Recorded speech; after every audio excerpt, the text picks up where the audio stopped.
This Week in the Boardroom, brought to you by corporate board member and host NYSE Euronext, along with governance knowledge partner Paul Weiss and contributing partners National Investor Relations Institute and the Society of Corporate Secretaries and Governance Professionals.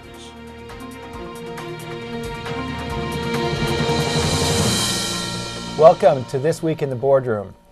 I'm Scott Cutler, Executive Vice President with NYSE Euronext, and today I'm joined by our guest, Linda Lamel, who's Compensation Chair with Universal American Corp. Linda, it's great to have you on the show. Great to be here. Thank you. SEC rules for compensation is in the process of evolution right now.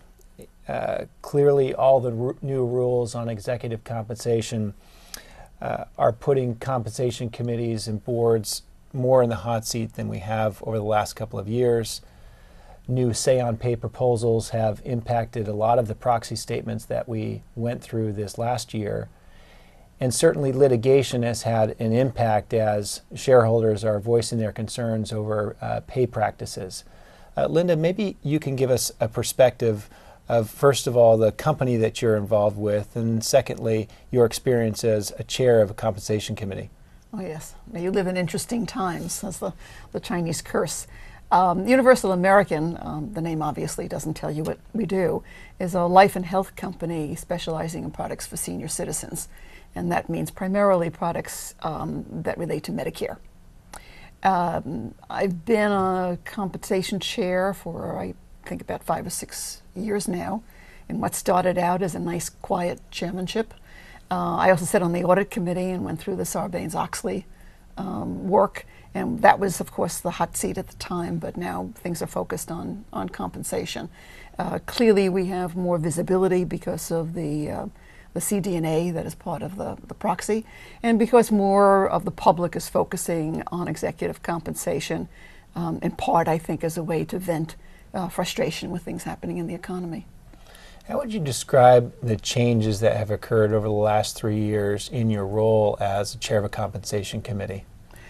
Well, I'm now involved in the proxy writing part of the board work, which we didn't have before. We were required to do the CDNA. And frankly, there's more discussion at the board about compensation philosophy, about compensation strategy. Part of that is driven by the changes in the new rules and the legislation, and part of that is driven by the business that we're in.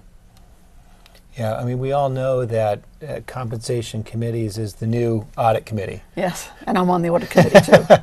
But clearly one of the more challenging duties in today's environment is somehow balancing the interest of shareholders and management's expectations around compensation.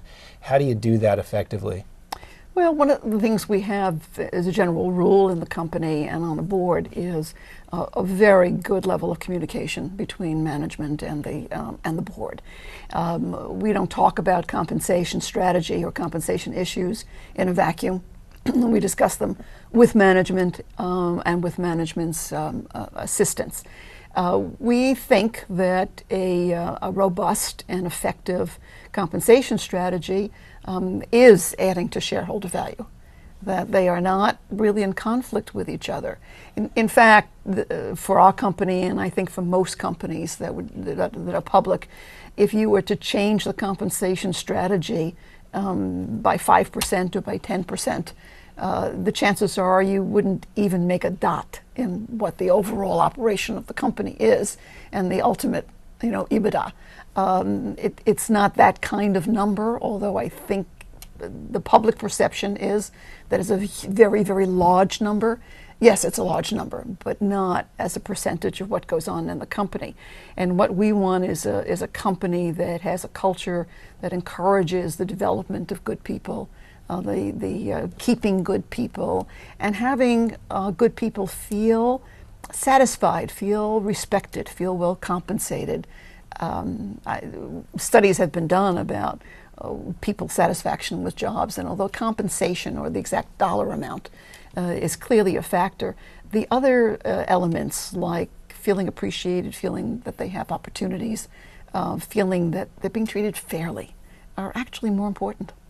So it seems like you take a holistic approach when setting compensation, taking into account lots of different factors, but how is it that you get feedback from shareholders and incorporate that into your recommendations for overall compensation packages, particularly in light of the fact that compensation seems to be a lightning rod for many activist shareholders today?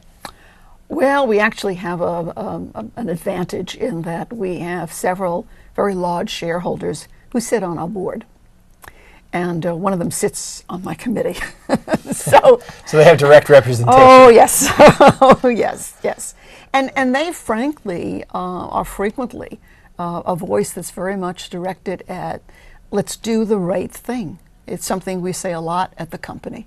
It's a mantra that our CEO uses very often. It's do the right thing. And that has a way of ultimately working out to the best advantage of the company and the shareholders. And they have never really communicated to the compensation committee that they think that cutting corners or that being ungrateful or that not rewarding performance is in the best interests of them as shareholders. If you didn't have a shareholder that was sitting on the compensation committee, I think you may be in somewhat of a unique position in that respect, but if you didn't have a shareholder that was sitting on the comp committee, how would you get that feedback or reach out? Well, it's interesting. When the first CDNA was published, and that took a lot of time and work, I found it interesting as a citizen and as somebody involved in corporate America that the overwhelming response to people now having all that information available in our proxy and all the other companies on the exchange and others, that the response seemed to me rather muted. There were, first of all, not a lot of people read the proxies. And those who did, there were some complaints. The SEC sent letters to companies asking for further clarification, further explanation. They asked questions like, why do you pay the CEO the most? Which I found very, very stunning. But other than that, there wasn't, it seemed to me, and I think to a lot of other directors when we were talking about this, we didn't get a very strong response from investors saying, oh, well, now that we have this information, now that we know, here's what we think. It didn't happen. It was like a tree that falls in a forest when nobody's around. Interesting. Well, looking into the future, what do you think lies ahead in the way of challenges for compensation committees at public companies? I think we have to be very careful that we don't get distracted by the noise that exists in the public arena, and just as in politics, we have to be aware that people say and do things because it is interesting news, as opposed to necessarily being what's the best economic policy or the best compensation policy. And we have to stay focused on what we're doing for our company, what we're doing for the people in the company and the shareholders, and having a philosophy that we've thought about and we believe in, having a relationship with management which treats them fairly and respects their input and their involvement, and tries to adjust to situations that don't fit neatly on a chart, such as how do you deal with compensation for management at a time when maybe the company has not done well financially because of circumstances beyond management's control, but they've done the best possible that they could do. If you penalize them, that just seems unfair. It doesn't seem like the right thing to do. Now, the noise will suggest that there's something wrong with good compensation in a down time, but I think the compensation committee has to look beyond that and say, what's our philosophy? What's consistent with our philosophy? What adjustments do we have to make that are within our discretion? And respond to the criticisms when they come in a way that is substantive and defensible. Do you think that now having advisory votes for shareholders dramatically changes the work of a compensation committee? No, it's like having term limits for politicians. we've always had term limits. You don't vote them in. And I think the advisory vote on compensation is similar. If you don't like the strategy that a board has been pursuing, you can either withhold votes on compensation committee members or withhold votes for an entire board, saying, we don't like the way you're handling your job. The advisory vote just means that there are some people who will be able to pay attention and probably create a business if they haven't already done so, on saying, we've read it, here's what we think about it. But I think the shareholders have always had the power. Interesting. Well, standing back now, as you think about the audience that's tuning in here, what advice would you give, given your experience, to compensation committee chairs or members that are thinking about how to react in light of all of the recent changes? Well, I think that you have to spend the time and the energy to look at your compensation philosophy, to develop one that you're comfortable with and you think serves the company and the shareholders. And then I think you have to be tough about staying with it and adhering to it. It's good for the people in the company. It's good for morale to know that the compensation committee says what they say and they mean what they say. And I think it's good to the outside world that you can take your position, take your philosophy, and defend it and implement it in a way which is meaningful and good for the shareholders. It's easy, I think, to try to find ways to mollify the critics and get them off your back. Sure. On the other hand, I'm willing to do a little bit of that, but at the same time, I'm willing to face the music if what I have to say is perhaps not popular, but the right thing. Well, we really appreciate you coming on the show this week. It's great to get in the field experience and feedback on an issue that certainly is going to keep us on our toes. I would think so. Thank you, Scott. Well, that wraps up this week's show on executive compensation.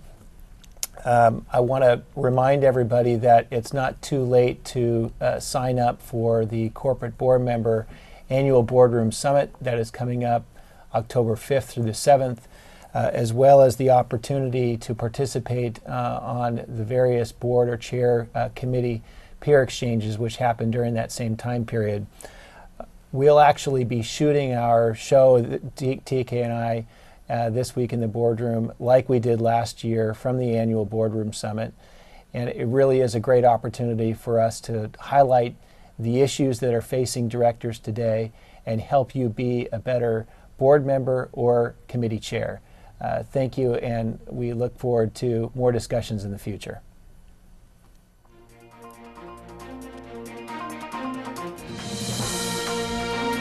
Join us again next week for This Week in the Boardroom, brought to you by Corporate Board Member and host NYSE Euronext, along with Governance Knowledge Partner Paul Weiss and contributing partners National Investor Relations Institute and the Society of Corporate Secretaries and Governance Professionals.